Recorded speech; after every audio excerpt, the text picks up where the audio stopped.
Welcome to the third episode of our special series about John, the beloved disciple. Today, we will see through his eyes the moments when the impossible became reality. John didn't just hear about the miracles. He was there.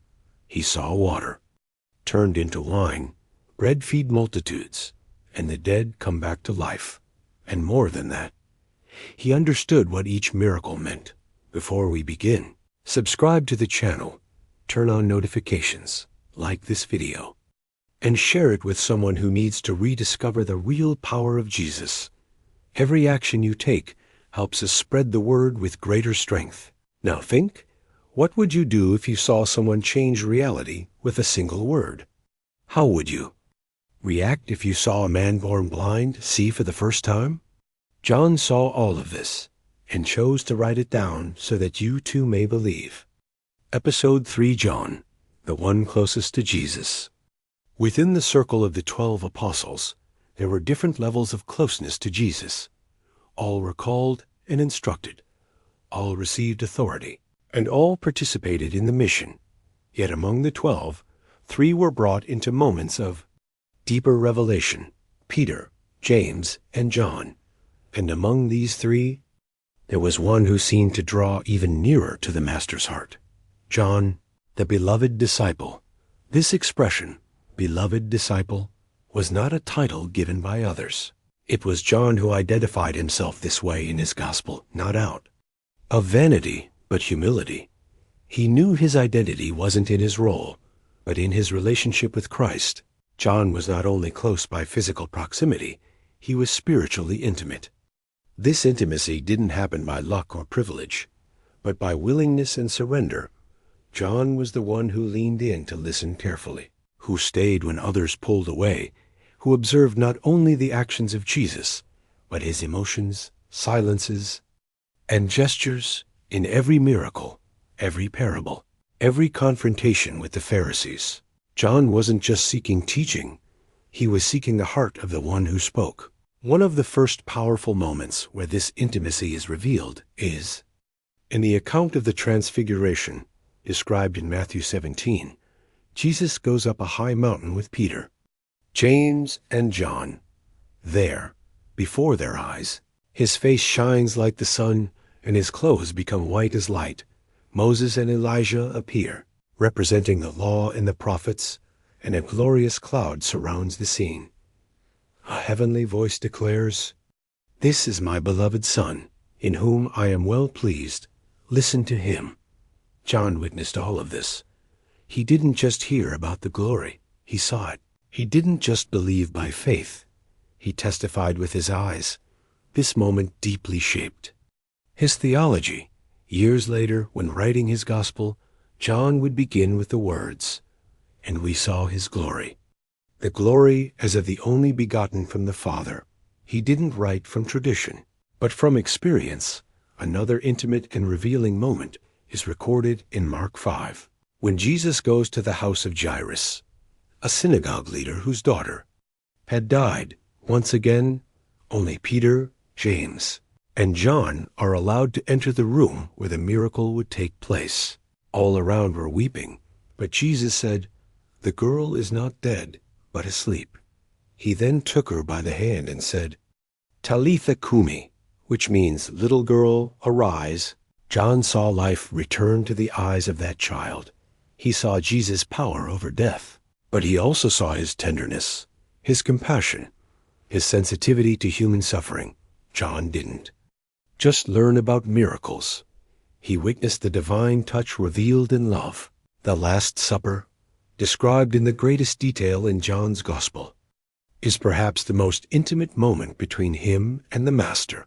There, on that solemn night, Jesus washed the disciples' feet, broke the bread, announced his impending death, and revealed that one of them would betray him. Peter, anxious, signals to John to ask who it would be. John, who was reclining beside Jesus, leans on his chest and whispers the question. This image is loaded with spiritual meaning. In Jewish culture, sitting at the host's right side was a sign of honor and trust. John occupied that place, not out of competition, but surrender. He was the only one who leaned in, who listened closely, who asked freely. That posture of intimacy is what sets him apart. He didn't fear drawing near. He desired it more than position or recognition. In Hebrew culture, reclining on someone's chest was a symbol of deep relationship, of personal connection. It wasn't just a physical position. It was a gesture of intimate friendship. John lay beside Jesus because he knew there was safety, guidance, and truth there. He sought more than instruction. He sought communion, and that communion is what shaped his life, his writing, and his future mission. That intimacy culminates at the crucifixion, the moment when all the other disciples fled in fear. John, however, remained. In John 19:25-27, we read that he was at the foot of the cross, along with Mary and other women, there at the height of pain. Jesus looks at his mother and at John and says, "Woman, behold your son, John, behold your mother." It is a moving and deeply meaningful scene. Jesus, in agony, entrusts Mary to John's care, not to the leader Peter, not to the zealous James, but to the tender-hearted John, because he remained, because he loved, because he didn't turn away when everything was falling apart. This responsibility given by Jesus shows the level of trust he had in John. Entrusting his own mother to someone was more than a gesture of friendship. It was a recognition of a deep bond, of unmatched loyalty. John received Mary as his own mother, and according to tradition, he took her to Ephesus, where they both lived until the end of her life. After the resurrection, John continued to demonstrate his spiritual sensitivity. In John 20, when Mary Magdalene announces that Jesus' body is missing, Peter and John run to the tomb. John arrives first, but doesn't enter. He waits for Peter. He respects his leadership. Then he enters, sees the folded linens, and believes. It's important to note, he believed even before seeing the risen Jesus. His intimacy was so deep that seeing the signs was enough to trust. Later, in John chapter 21, there is one of the most beautiful and symbolic scenes of the gospel. The disciples were fishing, confused after the resurrection. Suddenly, a man on the shore says, "Cast the net on the right side of the boat." When the net fills with fish, it is John who recognizes him first. It is the Lord. That phrase reveals his sharp sensitivity. He didn't need to see the face. He felt it. He discerned it, because his intimacy was spiritual, not just physical. John was the last of the 12 apostles to die, according to the church fathers. He lived until around 100 AD in Ephesus. He was the only one not martyred. Although he faced persecution, according to Tertullian, he was thrown into boiling oil in Rome, but emerged unharmed. Then he was exiled to the island of Patmos, where he received the visions of Revelation. There, in solitude, he perhaps had the greatest spiritual encounter of his life. The one who once leaned on the chest of the earthly Jesus now sees the glorified Christ, with eyes of fire, a voice like many waters, and a face shining like the sun. His gospel is different from the others. There are no parables, no genealogy, but there is depth, mysticism, revelation. John speaks of the light, the truth, the Word made flesh. He writes with the voice of someone who saw, heard, and touched, as he declares in his first letter, "That which was from the beginning, which we have heard, which we have seen with our eyes, which we have looked at, and our hands have touched, this we proclaim to you."